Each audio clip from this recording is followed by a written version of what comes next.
అందరికీ నమస్కారం. సో, రీసెంట్‌గా మనకు గ్రూప్ 3 ఫైనాన్షియల్ సెలక్షన్ లిస్ట్ వచ్చేసిందండి. సో, నేను చాలా సంతోషంగా ఈ వీడియో చేస్తున్నాను. ఎందుకంటే, దాదాపు నవంబర్ 10థ్ నుండి నవంబర్ 29థ్ వరకి మనము ప్రతిరోజు సర్టిఫికేట్ వెరిఫికేషన్ దగ్గరుండి చాలామందిని రిక్వెస్ట్ చేశాము. అందులో మెయిన్‌గా గ్రూప్ 2 వాళ్ళ పాత్ర చాలా ఉందండి. ఎందుకంటే దాదాపు గ్రూప్ 2 వాళ్ళు ఒక 300 నుంచి 350 మంది యాబ్సెంట్ అయ్యారు. సో, వాళ్ళకి ఈ గ్రూప్ 3 వాళ్ళు ఎవరైతే ఉన్నారో 1388 మెంబర్స్ జీవితాంతం రుణపడి ఉంటారు. ఎందుకంటే కొంతమందికి ఇందులో జాబ్ రావచ్చు. కానీ ఇక్కడ ఏంటంటే వాళ్ళు యాబ్సెంట్ కావడం వలన వాళ్ళకి మంచి మంచి పోస్టులు వచ్చాయి. ఫర్ ఎగ్జాంపుల్ జూనియర్ అసిస్టెంట్ ట్రెజరీస్లో వచ్చేది ఆడిట్ ఆఫీసర్ వచ్చినాయి చాలామందికి. ఓకే. సో, ఈ వాళ్ళ పాత్ర అనేది ఇంకా చెప్పలేనిది అన్నట్టు. మనం కౌంట్ చేయలేము. సో, వీళ్ళతో పాటు మనకు కొందరు గ్రూప్ 1 వాళ్ళు రాలేదు. గ్రూప్ 4 వాళ్ళు వచ్చినా కూడా కొన్నే ఆప్షన్స్ ఇచ్చారు. అంటే నీ వస్తేనే వస్తాను, లేకపోతే రాను అని చెప్పేసి. జేఎల్లు, డిగ్రీ లెక్చరర్స్, ఎస్ఐలు, మనకు చాలామంది టీచర్స్ కూడా స్వచ్ఛందంగా అందరు సపోర్ట్ చేశారు. సో, గ్రూప్ 3 వాళ్ళందరి తరపున అందరికీ పేరు పేరున ధన్యవాదాలండి. ఎందుకంటే ఇది ఒక అఖండ విజయం అని చెప్పుకోవచ్చు. టీజీపీఎస్సీ చరిత్రలో ఇది ఒక అఖండ విజయం. ఎందుకంటే మనము ఇలా ఎప్పుడూ జరగలేదు. ఎందుకంటే మీరు గెలిచారు, మమ్మల్ని కూడా గెలిపించారు. అంటే మీరు నిరుద్యోగి నుండి ప్రభుత్వ ఉద్యోగి అయ్యారు, మమ్మల్ని కూడా నిరుద్యోగి నుండి ప్రభుత్వ ఉద్యోగి కావడానికి చాలా సహాయం చేశారు. దానికి ధన్యవాదాలు. సో, నెక్స్ట్ చూసినట్టయితే నాకు దాదాపు చాలా కాల్స్, మెసేజెస్ వస్తున్నాయండి. సో, అందులో నేను పర్టికులర్గా చూసినట్టయితే ఈ బార్డర్లో ఉన్న వాళ్ళు ఎవరో వాళ్ళ ప్రతి ఒక్కరికి జాబ్ వచ్చింది. కొందరికి మినహా ప్రతి ఒక్కరికి జాబ్ వచ్చింది. అంటే చూడండి, ఒక గవర్నమెంట్ జాబ్ రావడం వలన ఒక జనరేషన్, అంటే ఒక పర్సన్ కాదు, ఒక ఫ్యామిలీ, ఒక జనరేషన్ చేంజ్ అయిపోయినట్టే. దీనికి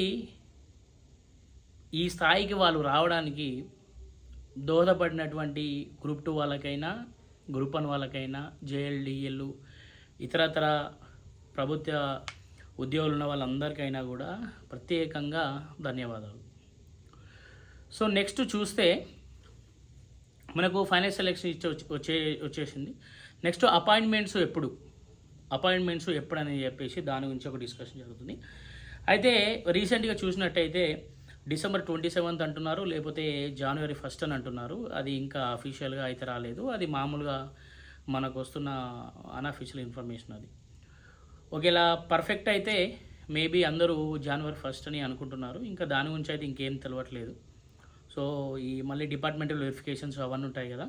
సో, ఆ డిపార్ట్మెంటల్ వెరిఫికేషన్స్ అయిపోయిన తర్వాత ముఖ్యమంత్రి గారే శిల్పకళా వేదికలో ఇస్తారని అంటున్నారు. సో, దాన్ని బట్టి చూద్దాం. సో, ప్రజెంట్ సిచ్యువేషన్ అయితే తెలంగాణలో మొదటి గ్రూప్ 3 ఉద్యోగులు అయితే మనం అందరం అయిపోయాము. దానికి అందరూ సహకరించారు. సో, అందరికీ ధన్యవాదాలు. సో, ఇది ఒక చరిత్రలో, అంటే తెలంగాణ పబ్లిక్ సర్వీస్ కమిషన్ చరిత్రలో ఒక ముఖ్య ఘట్టంగా పేర్కోవచ్చు. ఎందుకంటే అందరూ యూనిటీగా ఇప్పుడు మీకు జాబ్లు మీరు తెచ్చుకున్న జాబ్లు మాకు జాబ్ రావడానికి కూడా దోహదపడినారు. సో, దీనికి మనము ముఖ్యంగా తెలంగాణ పబ్లిక్ సర్వీస్ని కూడా మనము ధన్యవాదాలు, జీవితాంతం రుణపడి ఉండాలి. ఎందుకంటే వాళ్ళు ఫస్ట్ గ్రూప్ 1 ఫిల్ చేసి, తర్వాత గ్రూప్ 2 ఫిల్ చేసి, తర్వాత గ్రూప్ 3 ఫిల్ చేశారు. ఎందుకంటే హయ్యర్ క్యాడర్ ఫిల్ చేసుకుంటూ వచ్చారు. సో, కొంచెం లేట్ అయినా కూడా మనకు ఫ్రూట్ఫుల్ రిజల్ట్స్ వచ్చాయి. సో, ఇందులో చాలామంది ప్రముఖ పాత్రలు పోషించారు. సో, ఇది మనకు ఇప్పటి వరకు జరిగింది. సో, నెక్స్ట్ ఏం జరగబోతుంది అనేది మనకు డిపార్ట్మెంటల్ వెరిఫికేషన్స్ ఉంటాయా అని అడుగుతున్నారు. ఎస్, డిపార్ట్మెంట్లో వెరిఫికేషన్స్ దీని తర్వాత ఉంటాయి. ప్రతి డిపార్ట్మెంట్ నుండి వెరిఫికేషన్ జరుగుతుంది, మళ్ళీ స్క్రూటినీ చేస్తారు. నెక్స్ట్ తర్వాత ముఖ్యమంత్రి గారు అపాయింట్మెంట్ ఆర్డర్స్ ఇస్తారని తెలుస్తుంది మనకు. సో, అది ఇంకా అన్అఫీషియల్, ఇంకా అఫీషియల్గా ఏమీ రాలేదు.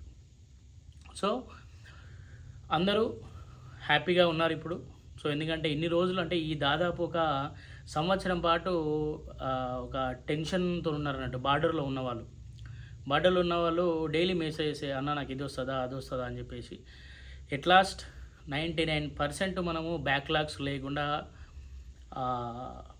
మనము ఈ నోటిఫికేషన్ని ఫిల్అప్ చేస్తున్నాము.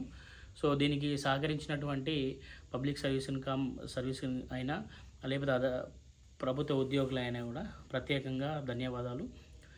నెక్స్ట్ అయితే మనం అపాయింట్మెంట్ ఆర్డర్స్ తీసుకోవాలి, రైట్. మనం ఇప్పుడు తెలంగాణకి ఇన్ని రోజులు మనకు తెలంగాణ చాలా ఇచ్చింది. మనం ఇప్పుడు తెలంగాణకు తిరిగి ఇచ్చే సమయం వచ్చింది. సో అందరూ మన తెలంగాణ అభివృద్ధిలో గ్రూప్ 3 ఆఫీసర్స్ అందరూ డెవలప్మెంట్లో పాల్గొంటారని ఆశిస్తూ సో సెలవు తీసుకుంటున్నాను. సో ఒకటి మాత్రం గుర్తుపెట్టుకోండి, కొంచెం జాబ్ వచ్చింది అలా అని చెప్పేసి అటు ఇటు కాకుండా గొడవలు ఎవరితో పెట్టుకోకుండా కొంచెం ఈ టైంలో జాగ్రత్తగా ఉండాలి. ఎందుకంటే మీ మీద ఈర్ష్యలు ఉన్నవాళ్ళు, మీ మీద పగలిన్న వాళ్ళు ఈ సమయంలో మీరు ఇరికిచ్చే ఛాన్స్ ఉంటుంది.